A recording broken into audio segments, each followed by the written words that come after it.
Čusák, Rusák, já jsem Jirka a teď jsme dneska je první naše video a jestli to nějak blbé, tak se omluváme. A dneska se budeme povídat o bláznu. Takže co si myslíte, že to je diváci? Jestli se na nás díváte, co si myslíte, že? Určitě se na to berou nějaké prášky, ale nebere. Může dopadnout třeba takhle. Kamera.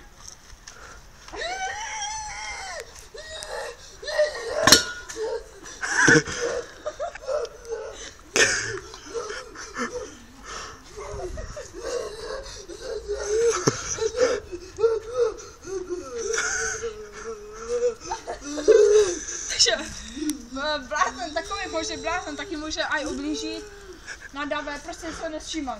Prostě jít pryč nebo zavolat nějaký blázinec, jo?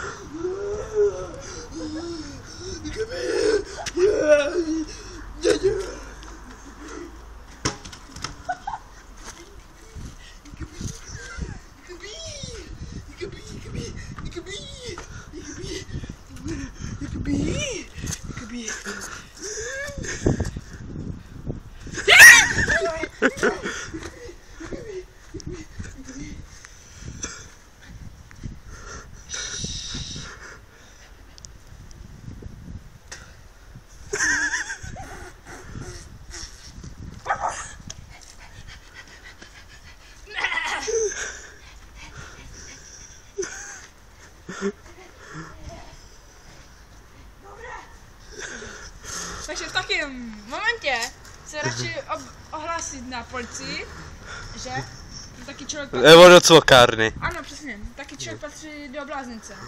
A to není normálně u lidí. Dobré, pěkně.